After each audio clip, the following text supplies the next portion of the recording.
The ruins of the magnificent capital of the Aztecs today lie near the Cathedral of Mexico City.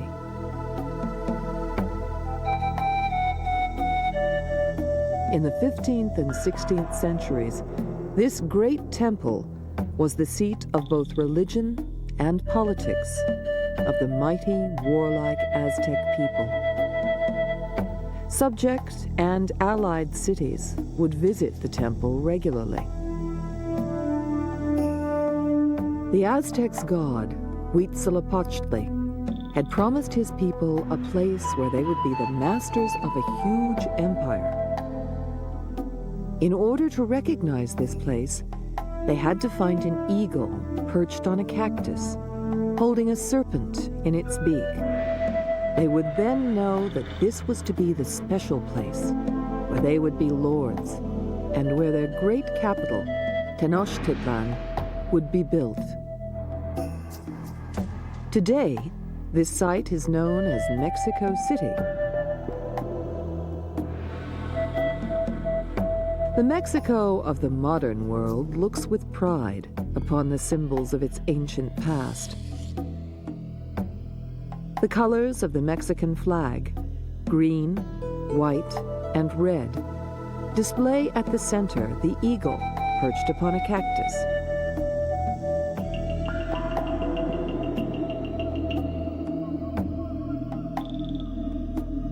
The great temple of the Aztecs was originally a humble temple built in honor of both their god, Huitzilopochtli, and Chaloc, god of rain. But as the Aztec nation grew in importance and wealth, the building became more impressive, painted in bright colors, erected in what was considered to be the center of the mighty Aztec Empire. Discover the past with exclusive history documentaries from History Hit and uncover the secrets of some of the most famous people and events in history. Delve into the history of the ancients with History Hit's exclusive offering of documentaries. Explore with us the enchanting Temple of Karnak, or take a deep dive into the fascinating prehistory of Scotland. We also aim to bring you the stories and legends that shaped our world through our award-winning podcast network. Sign up now for a free trial, and Odyssey fans get 50% off their first 3 months. Just be sure to use the code Odyssey at checkout. The roots of Aztec civilization reach deep into the past. Long before the birth of Christ, an Aztec culture was already emerging. A hieroglyphic writing had been developed, and their astronomers had begun to use the 52-year calendric cycle, which formed the basis of Aztec religion. Even at this early date, the ritual ball game, which became infamous throughout Mesoamerica, was being played.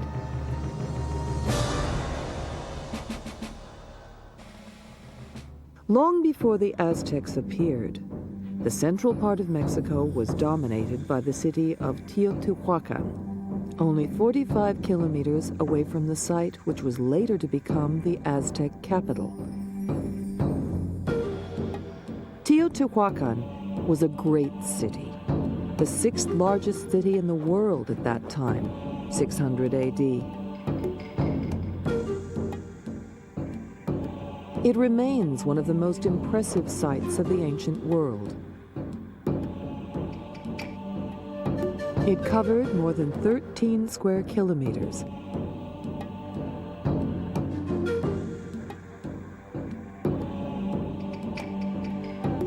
At its center was an area of palaces and flat-topped pyramids, of which the so-called pyramids of the sun and moon are particularly outstanding.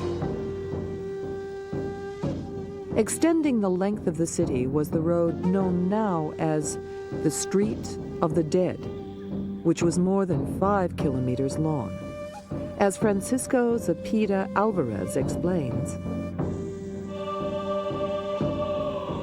I think which thus was the most important avenue here at Teotihuacan, because a lot of people from other areas, the Totonacos, possible, the Zapotecs, and some Aztecs came to this area to offer presents to the gods.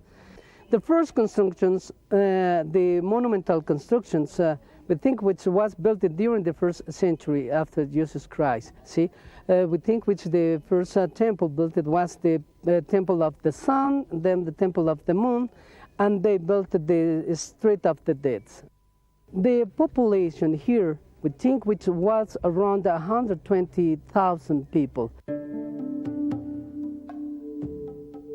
Various buildings depict gods and goddesses who would later be worshipped in Aztec times.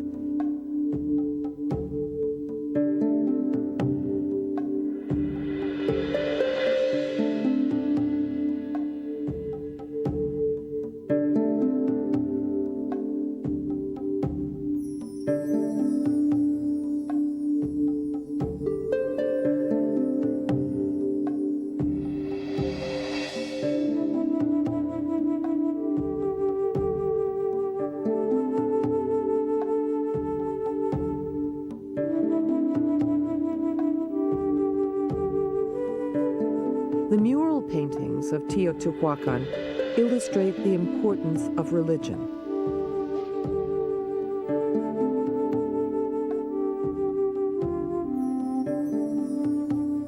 Water, earth, and sea life are often represented. Ruben Cabrera, a Mexican archaeologist who has worked at Teotihuacan since 1980, explains the paintings in a palace built close to the site. Este es el conjunto que le llaman Patio Blanco de Atetelco.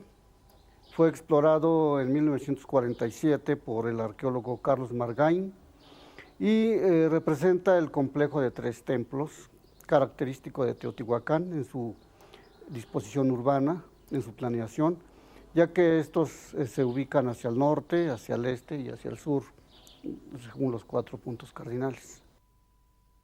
Representan 2 temas fundamentalmente. Aluden al sacrificio humano y también hablan de la guerra, del aspecto bélico.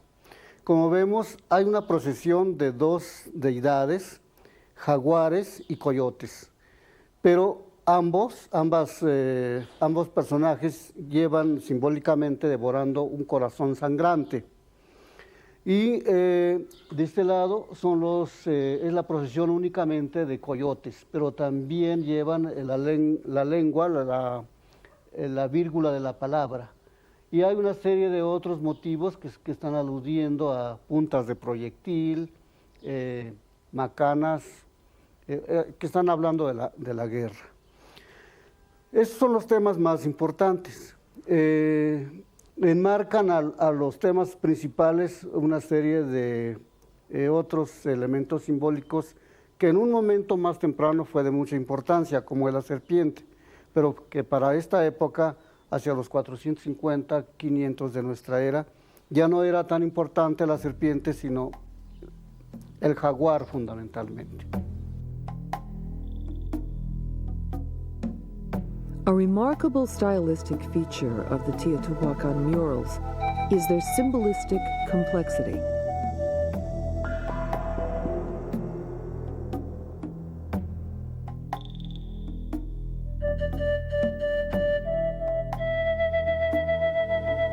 What is interesting is the repetition of images throughout the temples, giving us an insight into religious practices and thoughts.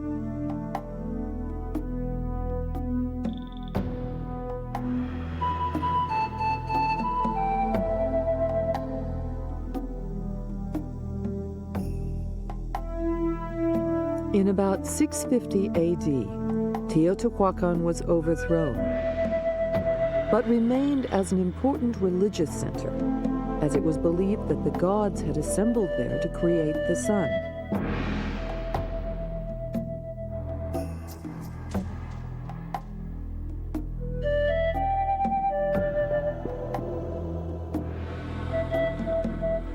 Moctezuma, the last Aztec ruler, made frequent pilgrimages to this site.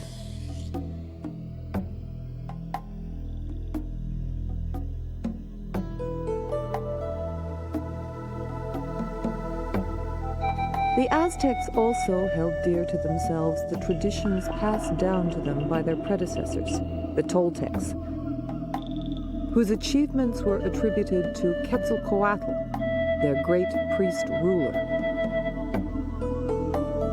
Shortly before 1200 AD, the Toltec state collapsed, and the Valley of Mexico became home to a succession of half-civilized tribes known collectively as Chichimecs. The last of the barbarian tribes to enter the Valley of Mexico was the Nahuatl-speaking group which we now know as the Aztecs, although they referred to themselves as the Mexica or the Tenochtitlan.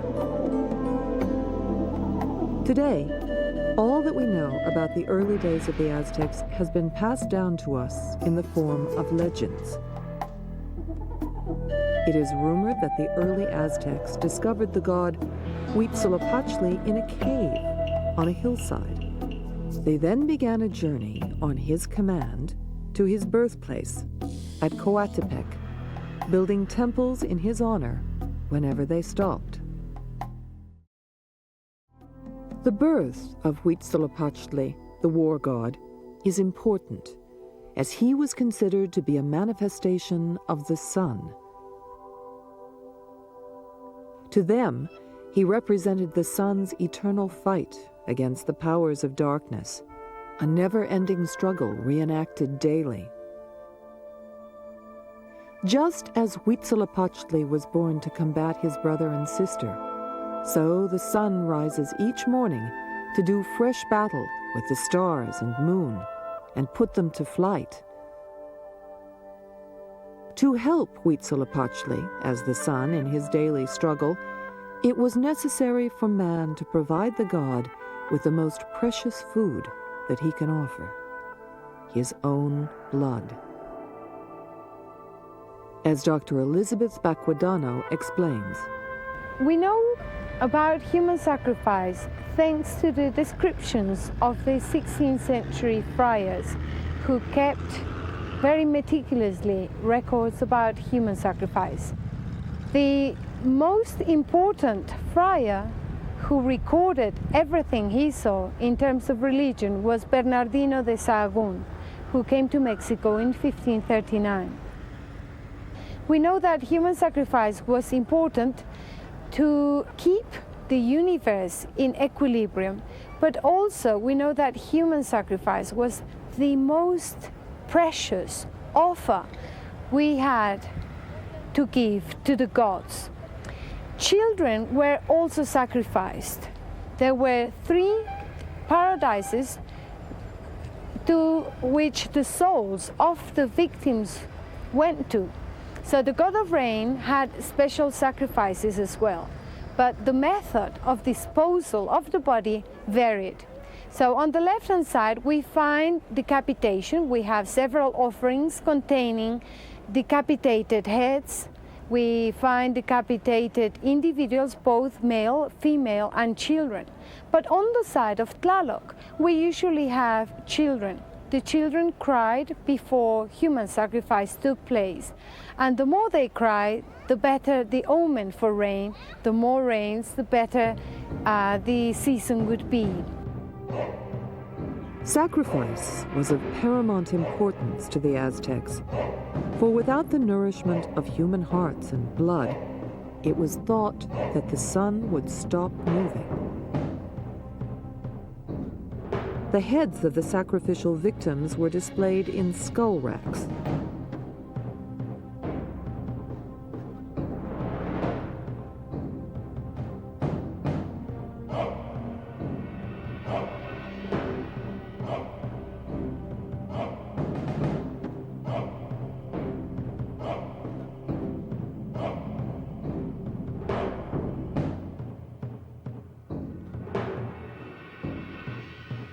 These were architectural platforms, carved on all sides, seen here at the Great Temple of the Aztecs, where 240 different skulls are painted with stucco. They were horrific monuments which celebrated success in battle and intimidated their enemies.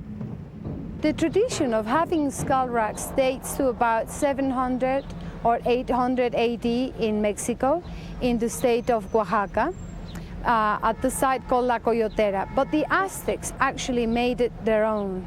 You find skull racks depicted in the chroniclers of the 16th century.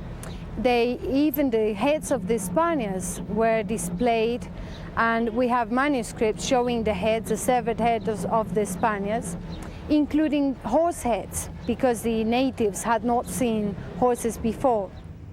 This particular example conveys ideas of fame, glory, prestige, and power.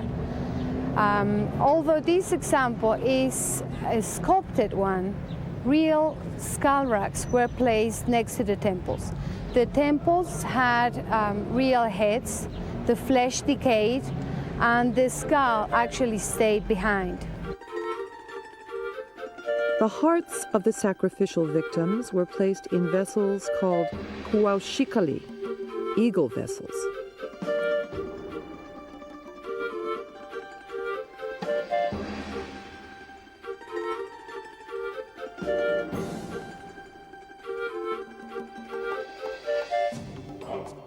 The great temple of the Aztecs was considered to be the center of their universe, and a bustling city soon grew around its steps. Avenues were built in a highly planned grid formation, and at its heyday, the city of Tenochtitlan was known to have over 200,000 inhabitants. Until recently, most of the Great Temple was known to us only through documentary sources. In 1978, a Mexican archaeologist and his colleagues unearthed the remains of the temple itself and caused a massive resurgence of interest in the Aztec civilization.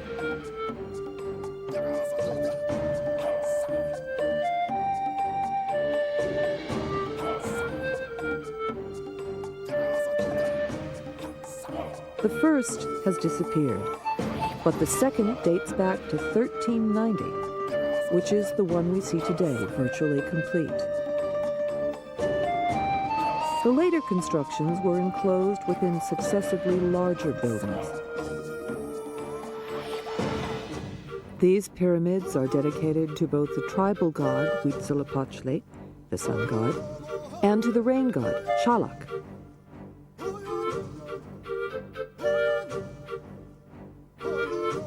The temple represented the mythical place of Huitzilopochtli's birth, Coatepec, a serpent mountain, which is why the site is surrounded by walls representing snakes.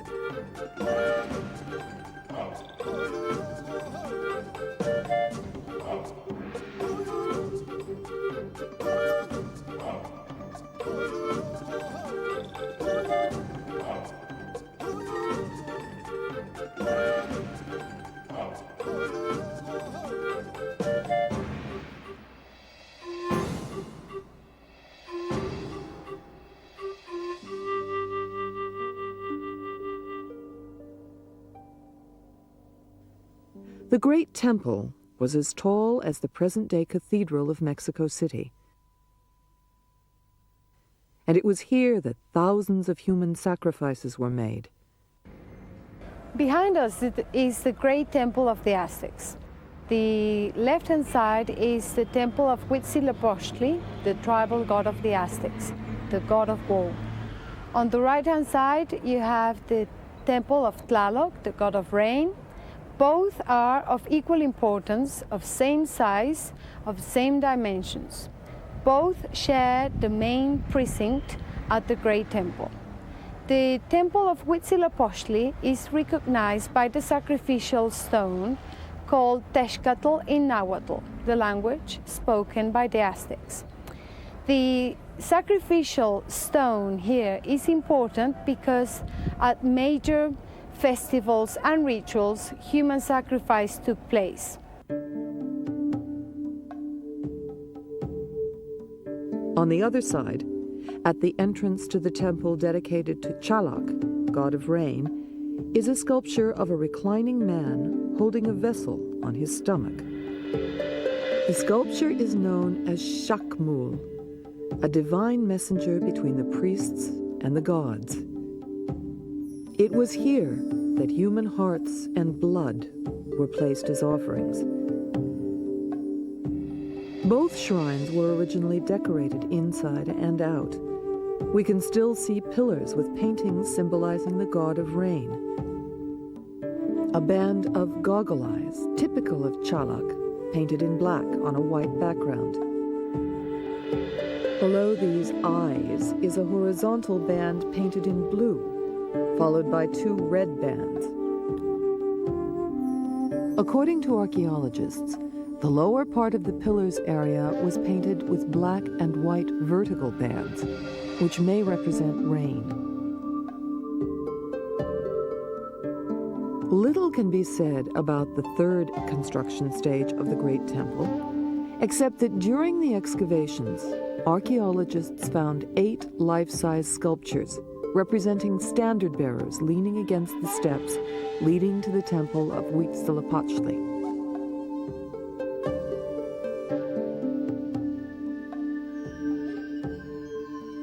A staggering 6,000 objects were excavated at the temple. Many of the tribute objects came from different parts of the empire.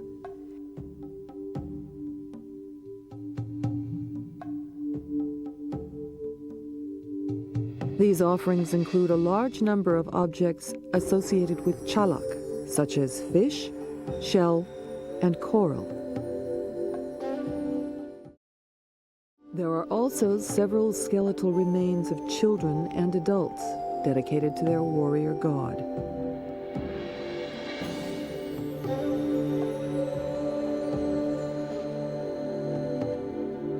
Offerings containing fish from the Gulf Coast, coral, and shells can still be seen along with effigies of the god of fire, Xutakutli.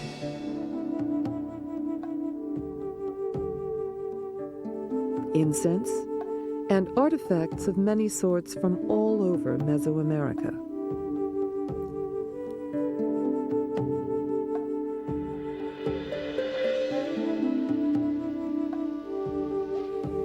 The Aztecs and the ancient Mexican peoples wrote their books in bark paper. We find this type of material still being produced in the state of Guerrero in Mexico. It's very much painted in the traditional style, hand-painted. These manuscripts were called Codices, and we have 14 pre-Columbian codices nowadays. We have another excellent example called Codex Mendocino or Codex Mendoza. This manuscript was first put together by the first Viceroy of New Spain, Don Antonio de Mendoza, in the colonial period. It's particularly important because it illustrates 3 aspects of Mexican history. The first section deals with the history of the Aztec rulers, from the first Aztec ruler to the last. The second section deals with the tribute, how tribute was paid to the Aztecs, how much, how often, and in what form. The third section of the manuscript deals with aspects of education for the children. You will find that the parents were scolding the children, sometimes bringing them close to a fire of chilies, so that the children inhale the chili smell and got a bit of a cough. Sometimes the Aztecs forced the children to sleep outside, to sleep in mud, in wet mud. There are other aspects as well, as for instance, how many tortillas were children allowed to eat a day, depending on the age. The boys were usually trained the arts or the crafts of the father, while the girls stayed with mother at home. Sometimes the girls were taught how to cook, how to weave, and this codex is particularly useful to reconstruct how the Aztecs lived, how they brought the new babies home, the function of the midwife, what they did when a baby was born, how they announced the birth of a baby boy or a baby girl. The Aztec rulers of Tenochtitlan became part of a triple alliance with rulers of nearby states. Netzahualcoyotl was a great ruler of neighboring Texcoco, who ruled from 1418 to 1472. He was contemporary with the Aztec ruler Moctezuma. He favored law, engineering, and the arts, and made Texcoco the seat of the highest court and the center of artistic activity. He encouraged the construction of an extensive system of aqueducts to bring water from mountain springs to the towns, and agricultural terraces of the foothills. Netzahualcoyotl's great palace is not visible nowadays, but his pleasure gardens on the nearby hill of Tetzcoatzingo offer traces from the past. The hill once stood within the view of the lake, and though the water has retreated, the view remains impressive. Here, in the 1430s, Netzahualcoyotl collected a zoo of strange animals, perhaps the first in the New World, and a garden of unusual plants. An aqueduct carried water from the mountains into a reservoir ornamented with bas-reliefs, and from there it flowed by streams and canals all over the garden, filling the lakes and the bathing pool cut into the living rock. He built elaborate stairways in rock.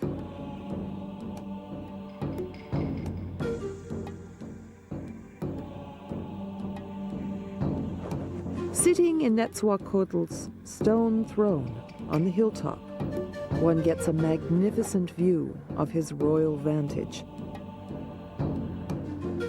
The king must have watched the traffic of the fishing boats below him, though now the lake has given way to farms, as he listened to the sounds of crowing roosters and birdsong.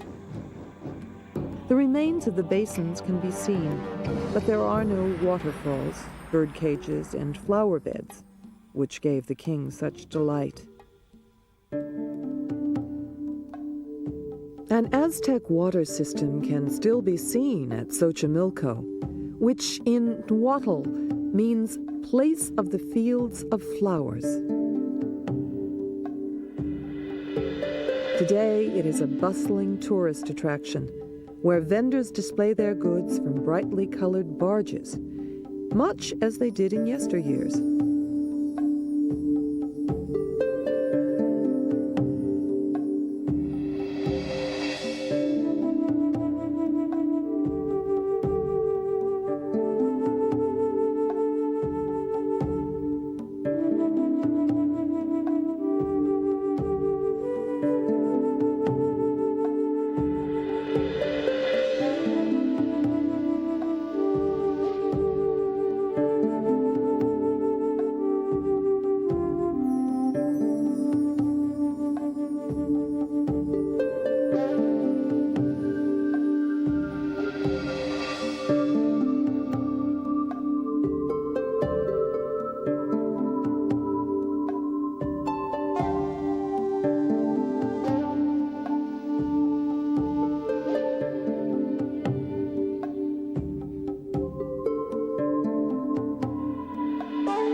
One of the most important forms of cultivation in the Valley of Mexico was Chinampa agriculture, a form of intensive cultivation on segments of land artificially constructed in lakes. Properly maintained, they can produce several crops a year and will remain fertile for centuries without having to lie fallow. Xochimilco is the area called the Floating Gardens by tourists. Xochimilco is known because of the Aztec canals. The Aztecs used to travel and used to sell their products alongside the canals. The canals went as far as Tenochtitlan. The present Great Temple of the Aztecs was part of the lake shore of Texcoco. This area had two types of water, fresh water as well as salt water. During Moctezuma's reign, during the rulership of Moctezuma and Netzahualcoyotl, they decided to build a dam to divide the salt water from the fresh water. This was a very important aqueduct which divided the water for people to drink as well as to cultivate the land. The land is very fertile. People used to get 3 crops, and it even yielded as far as 4 crops sometimes a year. They cultivated maize, amaranth, and they also cultivated different flowers. It's still the richest area in Mexico City where people buy and sell flowers. The area is rich because people can live on water, as well as in Aztec times, people depended on hunting as well as fishing. People trapped birds and fish with their nets and harpoons, but they could also get frogs, eggs, larvae, and all kinds of insects that were edible. People depended upon maize cultivation, and maize was and is still the staple food in Mexico. Many dishes were derived from maize, such as tortillas, tamales, envelopes of steamed maize stuffed with savory vegetables or meat, and atole, a sort of porridge. Canoe traffic linked the entire lake system of the Valley of Mexico. The flow was predominantly into Tenochtitlan and consisted largely of foodstuffs and other provisions. Not only was canoe transport more efficient, but in many instances the water route was shorter than the land routes. Another important crop is the agave or maguey cactus. The plant was a source of fiber for clothing, netting, ropes, and bags. The spines were used as needles, as Tommaso Antonio explains. The popular name of the plant is maguey, and its botanical name is agave. At this age, we must cut the leaves from the middle of the plant, because when the maguey blooms, the maguey dies. See, so before the blooming, we'll cut the leaves, and then with this kind of round knife, we'll scratch the heart of the plant every day to irritate it, and then the maguey will produce a liquid, which is very sweet, and so we call it honey water. Then the honey water is taken off by sucking out with this kind of gourd. It's a local gourd, which we call acocote. With this acocote, we suck out the juice, the honey water, the honey water, see?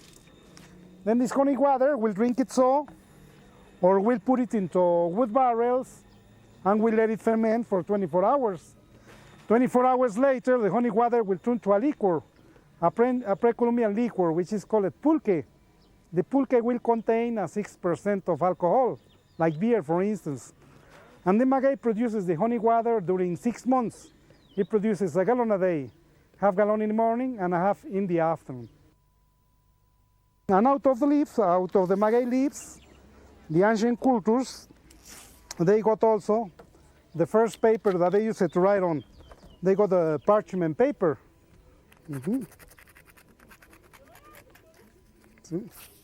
I'll write something, for you will see it is a writing paper. Look, from each leaf, the ancient cultures, they got the parchment paper. They got one sheet inside. Look, it was the first paper that the ancient culture used to make the codices. And the parchment is strong. There is one inside and another outside. They obtained 2 sheets from each leaf. And under the outside parchment paper, they discovered also the first soap. The first soap that the ancient cultures used for washing. This is the pre-Columbian soap. And the point of the leaf was also very useful, either as an arrowhead, or they discovered also the first needle and thread. The first needle already threaded, because out of the fibers they weave, they made clothing out of these fibers. Look, they got the needle and thread in one piece. Look at it. Needle and thread together. And for the dyeing, to put color on the fibers, they used also natural colors. For instance, with a rose leaf, they got instant permanent dyeing. Look at it. And the color won't wash out, the color stays.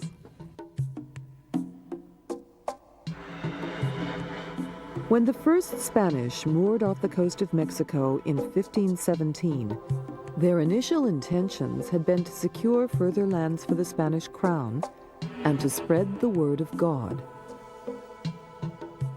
It was Cortés, one of the early conquistadors, who, fueled by tales of riches and gold, embarked on an arduous journey to the interior to find the legendary Aztec capital, controlled at the time by the mighty ruler Moctezuma. Cortés was an educated man who was trained as a lawyer in Salamanca. So he was not an ignorant person like Pizarro was for the case of South America. Cortés was also a good diplomat. He was the perfect Machiavellian who could play tricks on politicians. En route, their treatment of the local tribes was often brutal and suppressive.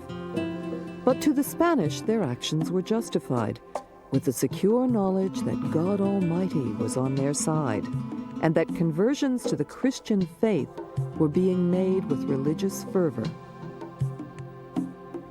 Cortés met with the enemies of Moctezuma and convinced them to join him in his move on Tenochtitlan.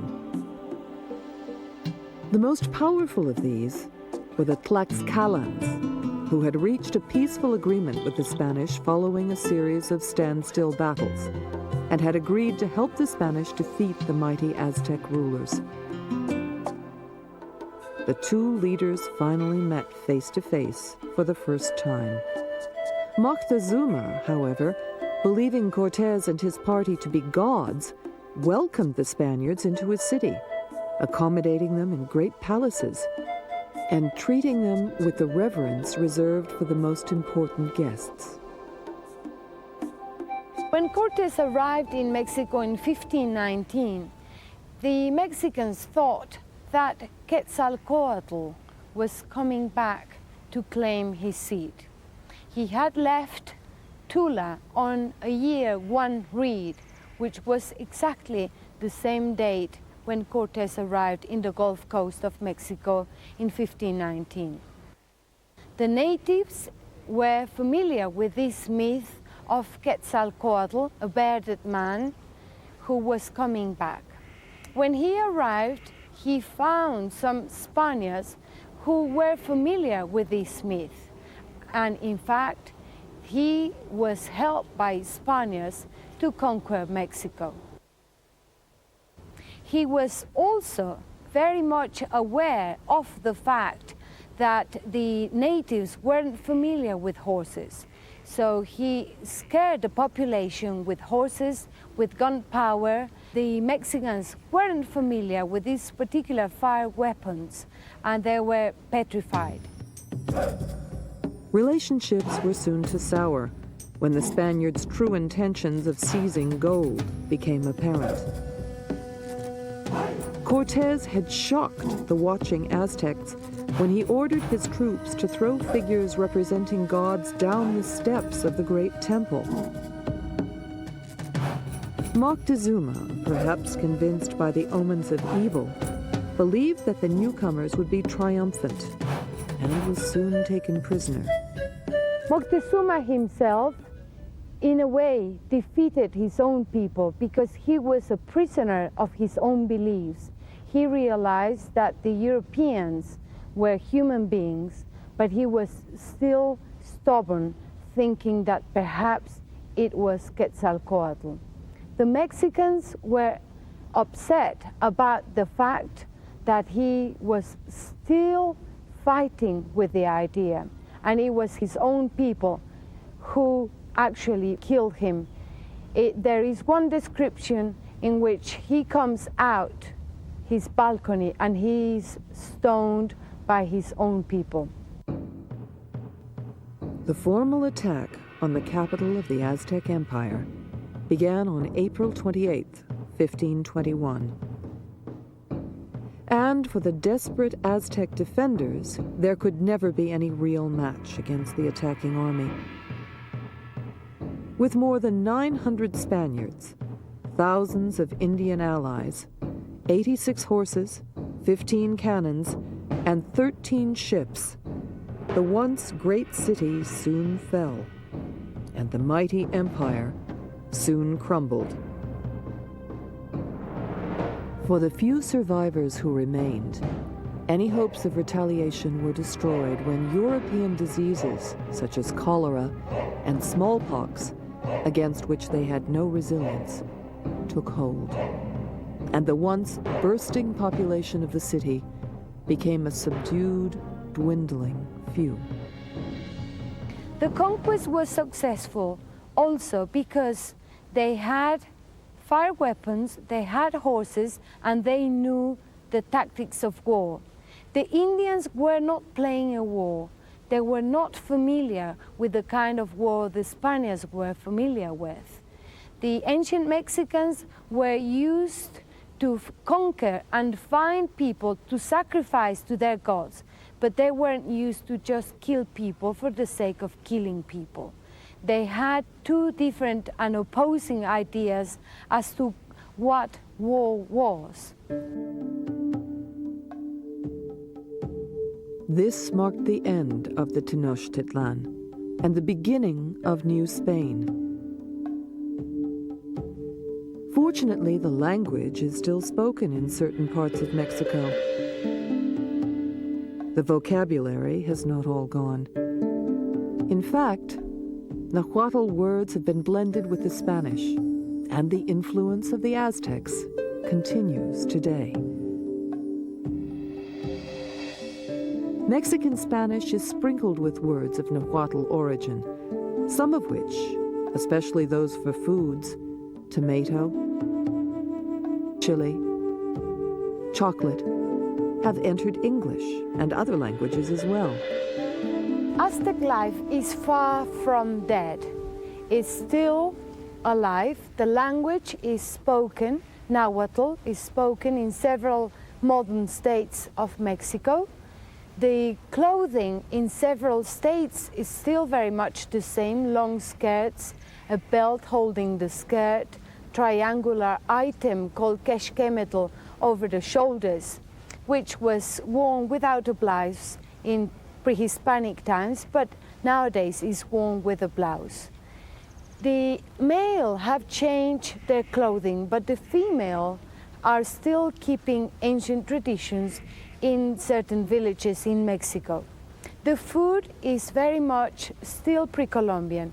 We can trace recipes such as mole, the chicken cooked in chocolate sauce and chilies. That is still part of the Mexican tradition. Tortillas are eaten every day. And the way of life in certain villages is still pre-Columbian in orientation. There are certain rituals which were carried out in Aztec times, such as beheading quail and dropping the blood onto the earth to feed the earth. That's still being carried out in the state of Puebla, particularly in San Pablito. So there are many rituals which still are kept. The use of the hummingbird as a charm object is still carried out.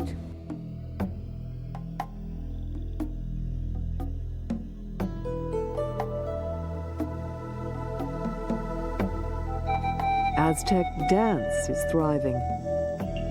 keeping alive the traditions of yesteryear.